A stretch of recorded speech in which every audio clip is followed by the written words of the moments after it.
여러분 세상에서 가장 값지고 귀한 것이 뭐라고 생각하십니까? 그거는 생명입니다.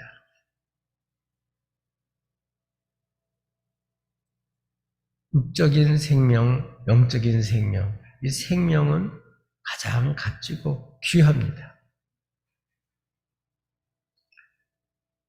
누가 주셨죠? 하나님 주신 거죠. 아무리 생명을 갖고 싶어도 내 마음대로 안 됩니다. 하나님 주셔야 되고, 거듭나는 것도 정말 주를 믿고 정말 이렇게 성령님께 역사하셔야 거듭나고, 그래서 이 땅에 가장 귀한 신비한 것이 있다면 그게 생명입니다. 그러나 우리들이 이 세상의 잘못된 가치관에 속아서 생명보다 마치 다른 게 더 좋은 게 있는 것처럼 착각을 하는 거예요. 그래서 어떤 사람들은 물질을 생명보다 더 귀하게 여겨요. 대표적인 게 공산주의죠.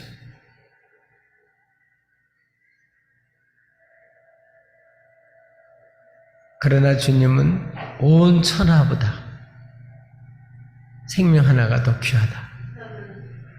한 생명이 그렇게 값져요. 한 번 나고 한 번 죽으면 끝입니다.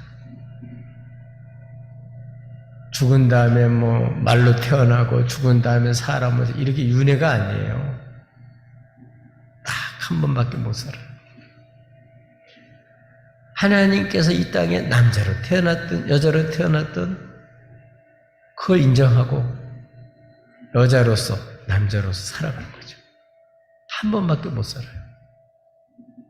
내가 왜 남자냐, 내가 왜 여자냐 이렇게 해봐야 소용없어요. 그래서 우리들은 이 생명을 가장 가치 있게 여기는 게 중요합니다. 그래서 우리는 이 생명의 신비, 특별히 생명의 그런 탄생, 생명의 그런 출생의 신비를 아는 것이 굉장히 중요합니다.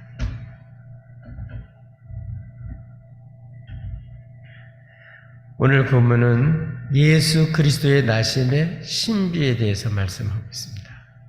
우리 성탄절을 앞두고 예수 그리스도의 나심의 신비를 알고 이 신비를 통해서 예수님이 누구신지, 약속을 성취하는 사람들은 어떻게 쓰임받는지, 어떤 사람이 하나의 약속을 이룬 데 쓰임받는지, 이런 것들이 오늘 본문에 잘 나와 있습니다. 저 여러분도 생명을 살리고 그리고 풍성케 하는 이런 하나님의 생명의 역사에 쓰임받는 저와 여러분이 되기를 바라고, 이번 성탄절이 특별히 이러한 생명의 신비를 알고 예수 그리스도를 깊이 만나는 그러한 성탄절이 되기를 주님의 이름으로 축복합니다. 예수 그리스도 나심의 신비가 무엇일까요? 오늘 이 예수 그리스도의 나심은 18절에 이렇게 되어 있습니다. 예수 그리스도의 나심은 이러하니라.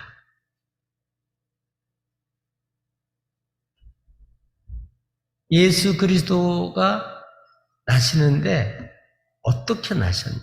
그 신비를 밝히고 있는 거죠. 하나님이 말씀해 주지 않았더라면 그걸 어떻게 할 수 있겠어요? 오늘 본문은 그것을 잘 말씀해 주고 있습니다.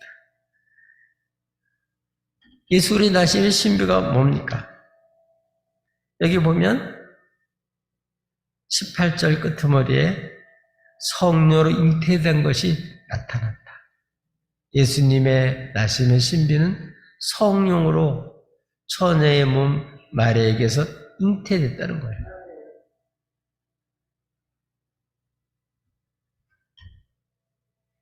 여기에 대한 설명이 아무것도 없어. 그냥 나시 이렇다. 하나님 말씀에 이렇다 그러면 이런 거예요.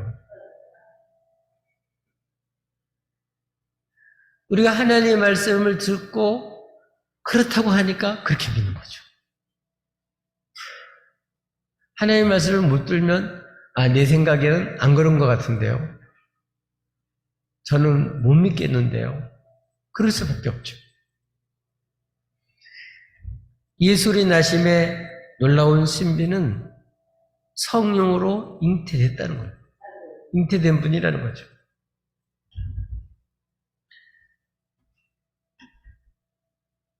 (18절에) 있는 내용을 보면 예수님의 육신의 모친인 마리아가 요셉과 약혼을 했어요. 이 당시에 그 약혼은 결혼하고 거의 같습니다. 단지 차이가 있다면 같이 살지는 못해요. 떨어져서 한 1년 정도 약혼을 하고 따로 살고 성관계는 가지면 안 돼요. 그리고 그걸 이제 이혼도 마음대로 할 수 있는 게 아니에요. 그런 난들이 결혼이나 똑같은 그러한 효과가 있고 그러한 보장이 되어 있고 그래서 약혼을 했는데 그런 다음에 약혼한 다음에 이제 실제로 1년 뒤에 집으로 신랑이 데리고 와서 삶으로 온전한 결혼 생활이 시작이 되는 거예요. 근데 18절에 있는 예수의 나심의 신비는 어떤 내용이냐면 마리아가 요셉과 동거하기 전에 배가 불렀다는 거예요. 성령으로 잉태된 것이 나타났다는 거예요. 그래서 이 사실이 남편 요셉에게도 알려지죠. 참 신기한 것은 애를 가지면요. 점점 배가 불러와요. 그죠? 점점 불러와요. 그래서 애 가진 사람은 알아요. 전철을 타도 애가 중요하기 때문에 산부, 그러니까 아이를 가진 엄마가 앉을 수 있는 그러한 자리가 따로 있어요. 그 자리는 아무리 젊은 아가씨라도 새댁이라도 애를 갖고 있는 사람이 거기 앉을 수 있는 거예요. 그만큼 생명이 귀하고 값지고 그래서 그 아이를 잉태한 그 엄마를 보호해 주는 거죠. 왜냐하면 생명이 그렇게 귀하기 때문에 그렇습니다. 우리나라가 크게 부흥되는 거 그것도요. 두 사람이 만나서 둘이나 셋이나 나라가 일어나지 둘이 만나면 하나밖에 안 나고 이렇게 나중에는 우리나라 없어져요. 없어져.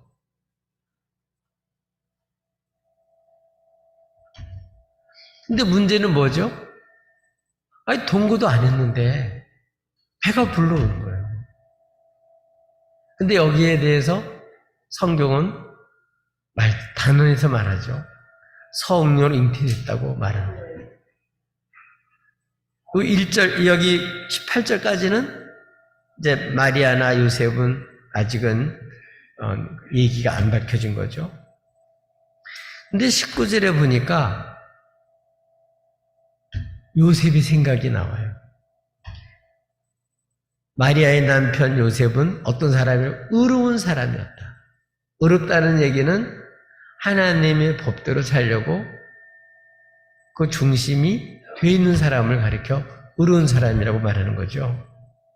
마음이 하나님을 사랑하고 하나님의 법도대로 살고 싶어하는 사람.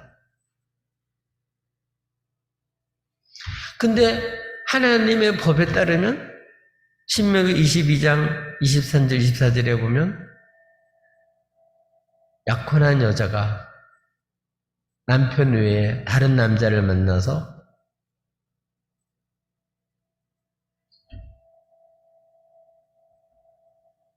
아이를 가졌다. 이러면 어떻게 될까요? 법에 따라서 그 이혼은 당연한 거고 돌로 쳐서 죽여야 되는 거예요.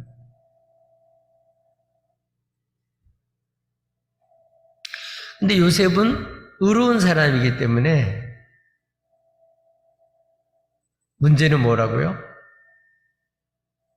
그걸 넘길 수는 없는 거예요. 갈등이 생긴 거죠. 분명히 마리아는 그럴 사람은 아닌데 뭐 나타난 게 배가 불러오니 뭐 어떻게 사람의 생각으로는 이해가 될 수 없는 일이죠. 현실을 인정하고 어떻게 될까요? 법에 따라서 처리해야죠. 그게 뭐냐면 이제 파혼하는 거죠.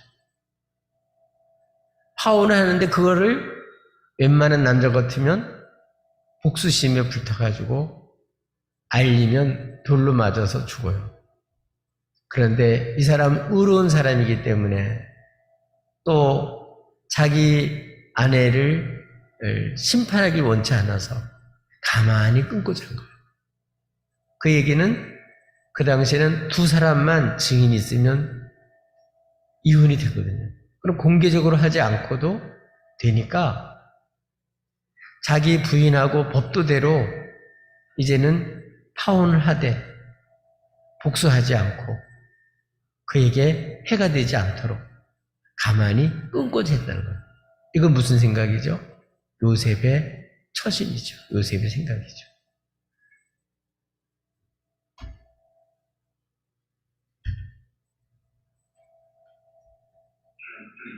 20절에 보면 이렇게 생각을 한 거예요. 아, 이제는 의로운 사람이기 때문에 이건 그냥 묻고 할 수는 없는 거예요. 그냥 없는 걸로 칠 수는 없는 거예요. 그래서 파혼을 하되 가만히 끊자. 이렇게 생각할 때 이 생각은 뭐 바꿀 수가 없죠. 그 당시 사람으로서는 최고로 생각한 게 그거였죠. 근데 이때 20절에 하나님이 간섭하셔요. 주의 사자가 현몽하여 꿈에 나타나서 놀라운 메시지를 줘요. 다윗의 자손 요셉아 이렇게 부르고 네 아내, 누구 아내? 네 아내 마리아 데려오기를 무서워하지 말라. 그의 잉태된 자는 성령으로 된 것이라. 인간적인 생각은 도저히 이해가 될 수가 없고 묵과할 수 없는, 그러나 그를 해치기는 싫은 자기 나름대로 최선을 다한 그런 상태였어요. 아마 이 상태로는 예수 그리스도의 나심이 진짜 위기에 처할 수가 있죠. 그런데도 불구하고 뭐 마리아가 돌로 맞아 죽으면 못 나는 거죠. 그럼에도 불구하고 하나님이 이렇게 간섭하셔서 정말 하나님이 주관하셔서 그가 이해할 수 있도록 꿈에 현몽해서 이렇게 다윗의 자손 요셉아 내 안에 데려오기를 무서워하지 말아라. 그리고 왜 무서워하지 말고 데려오라고 하는지 그 이유를 말하는데 그에게 잉태된 자는 성령으로 된 것이다. 이렇게 일러준 거죠.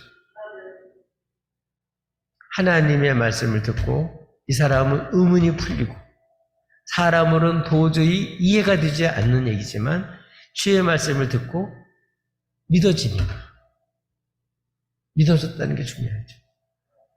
맞습니다.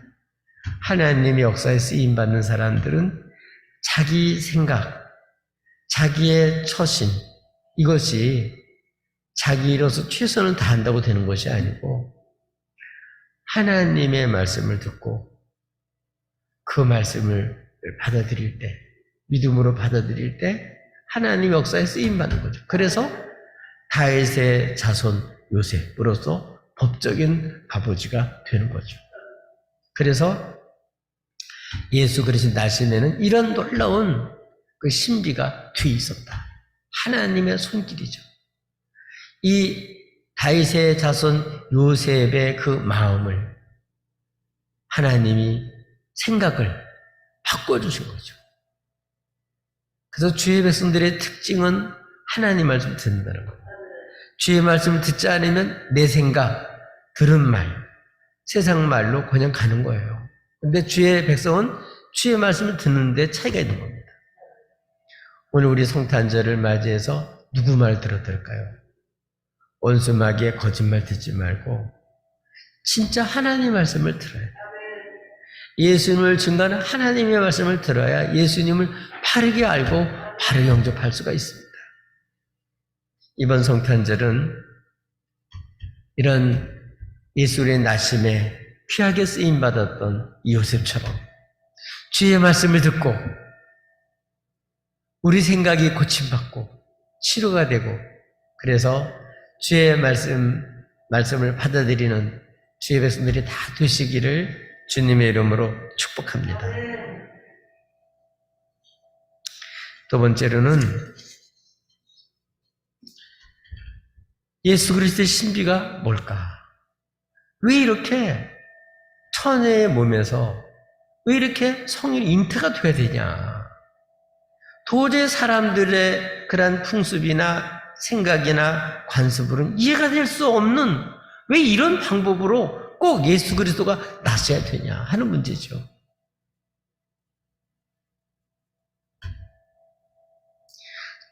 오늘도 이 사실이 믿어지지 않고 모르기 때문에 지금도 예수 그리스도를 제대로 모르고 구원받지 못한 사람들이 한두 사람들이 아닙니다. 21절에 보면 왜 이렇게 처녀의 몸에서 이렇게 성녀로 잉태가 되냐? 되어야만 되냐? 21절에 보니까 여기도 선언이에요. 아들을 낳으리니. 천사가 계속 말하는 거죠. 아들을 낳으리라.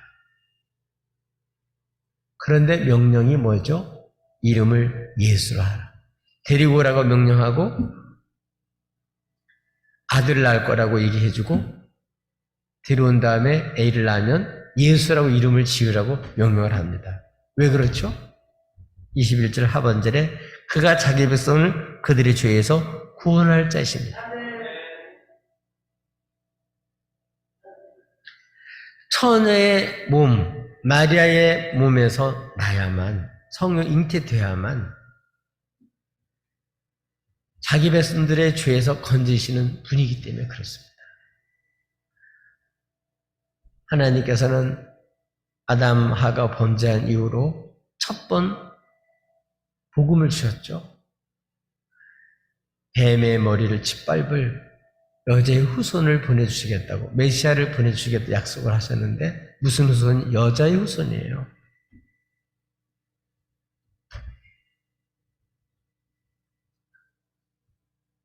사람의 출생에는 여러 가지 출생의 방법이 있습니다. 한번 수수께끼를 낼 테니까 한번 여러분 맞춰보시기 바랍니다. 남자나 여자 없이 태어난 사람 누굴까요? 남자도 없고 여자도 없는데 태어난 사람이 있어요. 성경에. 누구죠? 아담이죠, 아담. 하나님이 흙을 빚어서 그 코에 생기를 불어넣어가지고 생명이 되게 했잖아요. 그러니까 이때는 남자도 없었고 여자도 없었다고요. 하나님이 만드신 거예요. 둘째, 남자는 있으나 여자 없이 태어난 사람도 있어요. 아니, 남자는 있는데 여자 없이 태어난 사람. 누굴까요? 하와죠, 하와. 그때 여자 없었죠. 엄마가 없었죠. 하나님이 아담의 갈비를 뽑아서 살로 치우고 그래서 같은 몸이 돼서 한 몸이 되게 했잖아요. 여자. 하와는 여자 없이 남자만 있는 상태에서 하나님이 만들어서 나온 사람이 하와예요. 그래서 성경에는 이 두 가지 일반적인 상식과 다른 그런 방법으로 태어난 게 이미 나와 있습니다. 세 번째로는 모든 거의 대부분의 인류들이 나오는 거죠. 남자 여자가 만나서 자식이 나오는 거. 이게 이제 일반적인 방법이에요. 네 번째 방법이 오늘 성경에 있는 내용이에요. 그게 뭐죠? 여자는 있으나 성령으로 잉태된, 처녀의 몸에서 잉태된 사람.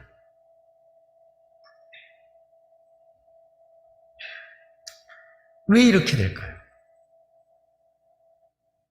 이 얘기는 우리 예수님이 하나님이시기 때문에 그래요. 하나의 아들이기 때문에 그래요. 우리는 앞에서 예수 그리스도의 계보에 대해서 말씀을 나눴습니다. 거기 보면 아브라함과 다윗의 그런 자손으로 약속대로 나온 거죠, 이 땅에. 단순한 이러한 사람의 아들이 아니라 그분은 사람의 아들, 완전한 사람의 아들일 뿐만 아니라 그분 자체가 하나님의 아들이에요. 다른 얘기는 그분은 완전한 하나님이시면서 완전한 사람이에요. 그래야만 인간의 모든 죄를 죄 없는 완전한 사람이 하나님 보내신 분이 여자의 후손인데 그가 감당할 수 있는 거예요. 아담 이후로 남자를 통해서 난 모든 사람들은 다 죄인이에요. 그러면 죽으면 그 사람이 자신의 죄 때문에 죽은 거지 당신의 백성들의 죄 때문에 죽은 게 아니에요. 우리 예수님이 이렇게 아들로 태어나는데 예수라는 뜻은 자기 백성을 저희 죄에서 구원할 자라는 그런 뜻이에요.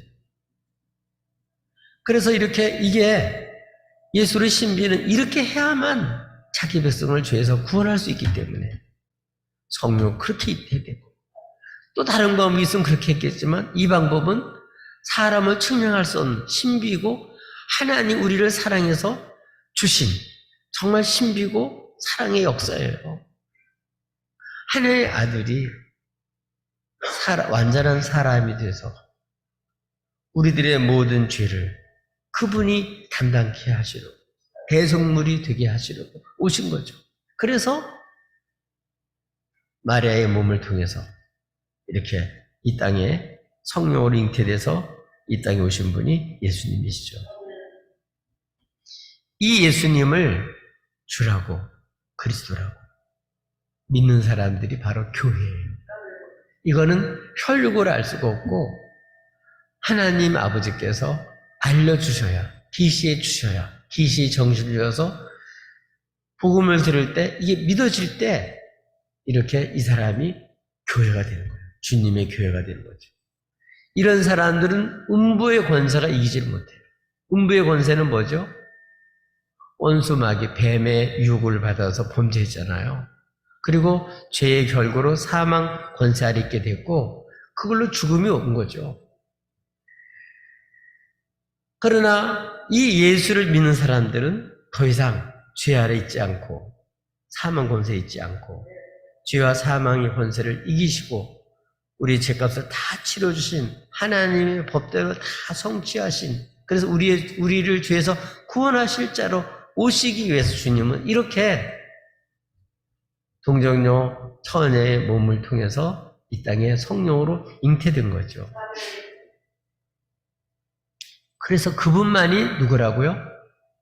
우리를 죄에서 구원하는 예수.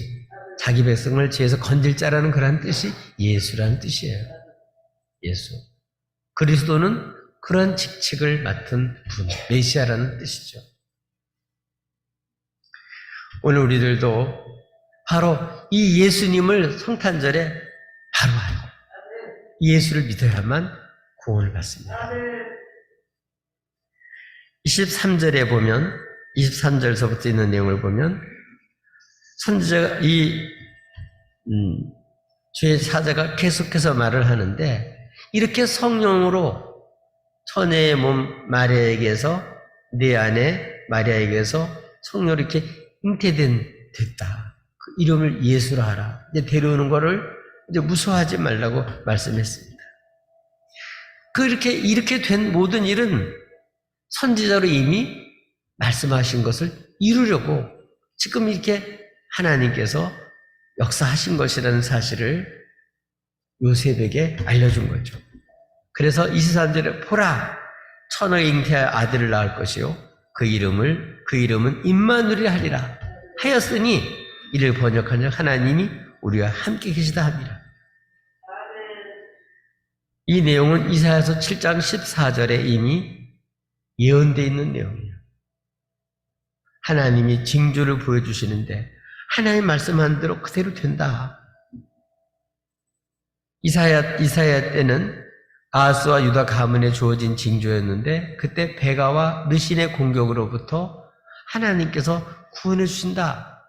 그런 징표로서 임마누엘 이 징표를 주셨는데 그때는 그 구원해 주신 것까지만 이루어졌지 그 임마누엘 로 오신 메시아에 대해서는 아직 성취가 되지를 않았어요.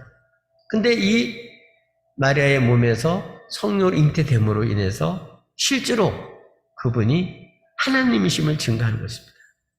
그래서 이사야 9장 6절 7절에 보면 이는 한 아기 우리에게 낳고 하나는 우리에게 주신 바 되었는데 그의 어깨는 정사를 메었고 그 이름은 기묘자라 모사라 전능하신 하나님이라 영존하시는 아버지라 평강의 왕이라 할 것입니다.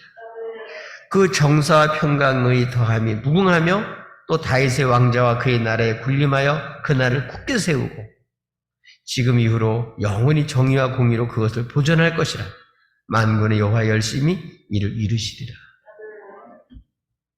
그래서 이 처녀의 몸을 통해서 성령 잉태되는 분이 누구라고요? 그분이 하나님의 아들이심을 예언했는데 바로 이 마리아의 몸에서 성령으로 잉태된 그분이 바로 그 이사야 선지자가 말씀하신 것이 성취된 거다. 그것을 확실하게 요셉에게 가르쳐 준 거죠. 그래서 이 예수님은 임마누엘 하나님이 정말 우리와 함께 하신다. 하나님 저 높은 곳에만 계신 게 아니라 진짜 사람이 되셔서 우리와 진짜 함께 계신 분이시다. 우리 빌립보서 이런 것처럼 하나님이신데 동등의 걸 취할 것을 여기지 않고 종의 형체를 가져서 정말 우리와 함께 계신 분, 그분이 바로 진짜 우리가 이번 성탄절에 정말 우리가 사모하고 맞이하고 다시 심판 오실 진짜 하나님 아들 그분이 진짜 우리와 함께 하신 임마누엘이시다. 예수 그리스도시고 그분은 정말 임마누엘이시다. 이 예수님을 믿어야 임마누엘의 기쁨을 알아. 죄인인 나를 주 예수로 죄값을 치러주시고 이제는 내가 용서함 받고 이제 하나님이 나를 심판하지 않고 정말 나를 용서해 주시고 나와 함께 하신다. 그래서 하나님 앞에서 이 평강을 주시는 왕, 이제 음부의 권세하에서 이제 죽을까봐 심판하고 덜덜덜 떠는 협박하는 이런 데 시달리지 않고 죄사함을 받고 이제는 언제든지 우리 주 예수여 어서 오시옵소서 마라나타 정말 이런 신앙으로 정말 우리 주님을 알기 때문에 두려워하지 않고 사모하며 데려오기를 무서워하지 않듯이 정말 이런 주님을 알면 기쁨으로 맞이하죠. 근데 이 주님을 모르면 예수님 오신다는 얘기 재림한다는 얘기를 가슴이 두근거리죠. 왜냐하면 준비가 안 됐으니까 자신이 없으니까. 그러나 이 예수를 진짜 믿으면 너무너무 기대가 되고 위로가 되고 힘이 되는 거죠. 겁날 것 없는 거죠. 이번에 이 예수님을 주로 고백하고 이 임마누엘의 기쁨을 체험하시기를 주님의 이름으로 축복합니다. 이러한 놀라운 임마누엘의 역사에 쓰임받는 예수의 나심에 쓰임받는 그런 사람들은 어떤 사람들일까? 24절에 나와요. 요셉이 이렇게 주의 사자가 현몽에서 지시해 주시고 알려주시는 말씀을 듣고 깨어나가지고 즉시 한 일이 뭐죠? 주의 사자의 분부대로 행해서 그 아내를 데려왔다. 그 얘기는 이제 법적으로 이제 데려왔기 때문에 완전한 부부가 됐다는 거예요. 그래서 요셉이 법적으로 예수님의 부친이 된 거죠. 육신적으로는 자기 아들이 아니지만 법적으로 다윗의 자손으로서 예수님의 그러한 그 법적인 아버지가 된 거예요. 우리가 자녀를 입적하는 방법은 내게서 태어난 자녀도 호직이 올라가지만 내가 입양하는 아이도 똑같아요. 법적으로 똑같은 효과가 있어요. 그런 사랑이 없으면 못하죠. 정말 이렇게 요셉도 이 주님을 믿고 하나님을 사랑을 하기 때문에 이제 이렇게 마리아를 정말 이렇게 집에 데리고 온 거죠. 그럼으로써 법적인 아버지가 되는 영광을 얻게 됐습니다. 사람으로서는 사실 불가능한 거죠. 정말 주님이 이렇게 우리를 구원할 메시아요, 정말 임마누엘이라는 분이신 것을, 성령으로 잉태된 분인 걸 몰랐더라면 모시지 못했죠. 데려오지 못했죠. 데려온다는 얘기는 어떤 얘기죠? 이제 배가 불러서 온 마리아를 데리고 온 그 순간부터 이걸 아는 친척들이나 사람들은 말이 나갈 거예요. 비난이 들어올 거예요. 감수하겠다는 거죠. 하나님을 경외하고 주의 말씀을 들었기 때문에 그게 확실히 메시아라고 믿기 때문에, 그렇기 때문에 그런 모든 것을 각오하고 하나님 말씀에 복종한 거죠. 즉시로 순종한 거죠. 그리고 아들 낳기까지 뭐하지 않아, 동침하지 않았다. 처녀의 몸에서 잉태된 것이 누가 되지 않도록, 여기 보면 낳기까지 동침하지 않은 거는 낳은 다음에부터는 동침한 거예요. 그래서 요셉과 마리아 사이에 예수님의 동생들과 누이들이 여럿이 있어요. 그러니까 언제까지만 동침하지 않았냐면 임마누엘, 성령 잉태된 예수가 이 땅에 나실 때까지만 동침하지 않은 거예요. 그래서 처녀의 몸으로서, 순결한 그 몸으로서 이렇게 아이를 정말 성령 잉태된 그대로를 증거하는 그런 법적인 아버지 역할을 감당한 거죠. 그래서 나옴의 이름을 예수라고 했습니다. 전적으로 순종을 한 거죠. 이렇게 함으로써 예수 그리스도가 이 땅에 실제로 나은 거예요. 하나님의 말씀 그대로, 예언한 그대로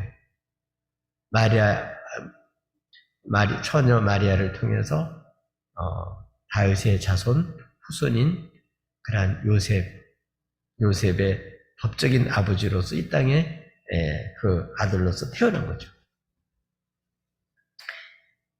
지금도 원수 마귀들은 각종 괴계를 써서 다른 거 아니에요.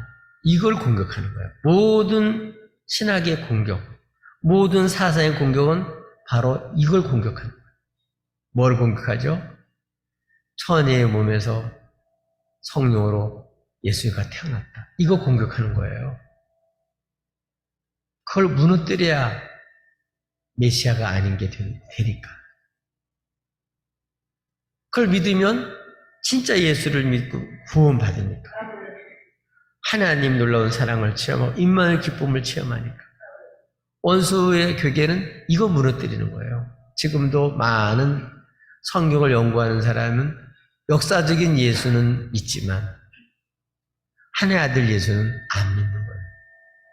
그러면 그 사람은 예수는 하나의 좋은 선생이 되지만 그는 우리 죄의 죄를 담당한 분은 못 되는 거예요. 그러면 하나의 모범은 될 수 있지만 그러면 우리의 구주는 되지 못해요. 죄에서 우리의 죄를 담당한 분은 되지는 못해요. 그래서 지금 성경을 공부하는 많은 사람들 중에 역사적인 예수만 믿는 사람 많아요. 그거는 원수의 괴계예요, 괴계. 성경은 분명히 성령으로 잉태된 것을 분명히 증거하고 있고 그분이 바로 임마누엘이고 그분이 바로 예수 그리스도십니다. 그래야만 그분은 우리를 죄에서 구원한 분이 돼요. 조금이라도 예수님이 죄가 있으시면 절대로 우리 죄를 담당하는 게 아니라 그분 죄 때문에 죽은 거지 우리 대신 죽은 게 절대로 되지 않습니다. 그래서 지금 모든 공격은 예수 그리스도께서 단번에 자신을 들여서 우리를 대속하신 그거를 무너뜨리는 거예요. 그러니까 모든 종교들이 다 모여서 사랑하고 서로 자비를 베풀고 다 하나가 되자 거기는 뭐는 예수는 빼놓고. 그러니까 예수를 끼워줘도 역사적인 예수만 믿지 하나님의 아들 예수는 믿지 말고 그거는 빼고 믿자는 거예요. 그래야만 무너뜨릴 수 있습니다. 성경은 분명히 누굴 가르치잖아요.